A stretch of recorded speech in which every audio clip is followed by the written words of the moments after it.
किसी जंगल में एक पेड़ पर चंचल नाम का उल्लू रहता था। चंचल बहुत अच्छे दिल का था और हमेशा सबकी मदद करता था। एक दिन जब वह शाम को सोकर उठा तो उसने देखा कि एक हाथी उसके पेड़ के नीचे आराम कर रहा है। यह देख उसने हाथी से पूछा कि वह कौन है और उसने हाथी को जंगल में पहली बार देखा है। चंचल की बात सुन पर हाथी ने कहा कि उसका नाम टमटम है और वह जंगल में किसी के कहने पे अच्छे फल खाने आया है। चंचल ने हाथी को जवाब दिया कि उसने ठीक सुना है और जंगल में काफ़ी स्वादिष्ट फल हैं। फिर वह टमाटम हाथी की जंगल में स्वागत करता है। दोनों की दोस्ती हो जाती है और हाथी चंचल के पेड़ के नीचे रहने लगता है। जहाँ चंचल दिन भर सोता वही टमटम हाथी रात सोने पर पेट पूजा करके वापस आता और वह जमकर बातें करते थे।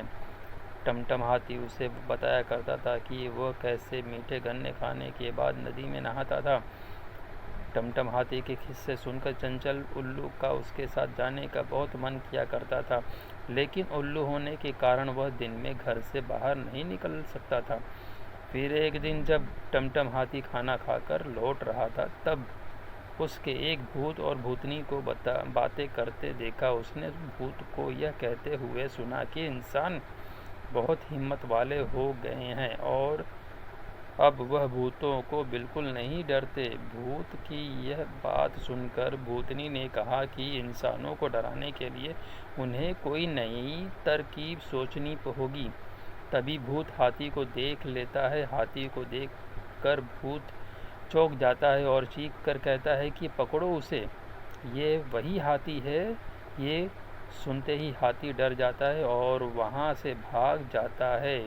उसे भागते देख भूतनी ने भूत से पूछा कि क्या हुआ, कौन है वो हाथी। तब भूत भूतनी को अपने सपनों के बारे में बताता है जो उसने एक दिन पहले देखा था।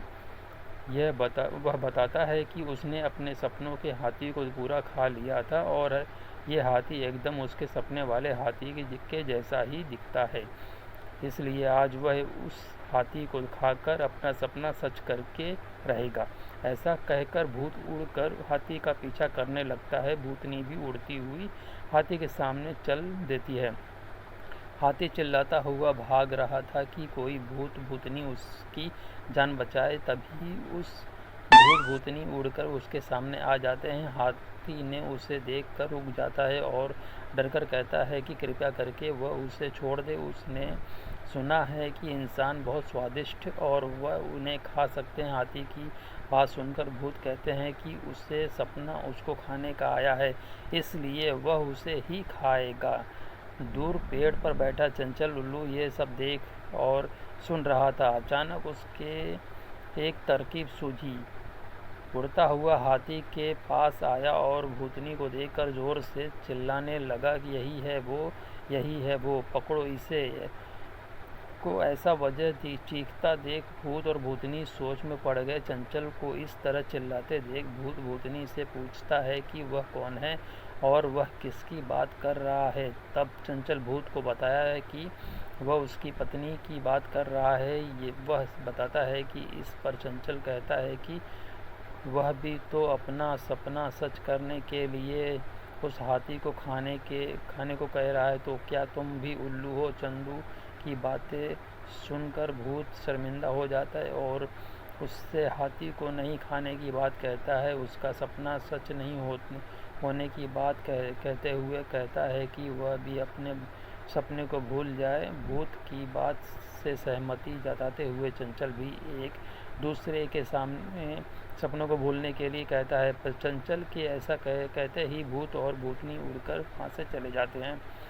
भूत और भूतनी के जाने के बाद टमटम हाथी उसकी जान बचाने के लिए चंचल का धन्यवाद करते हैं और भूतनी से शादी करने का उसका सपना पूरा नहीं हो पाने पर दुख भी जताते हैं।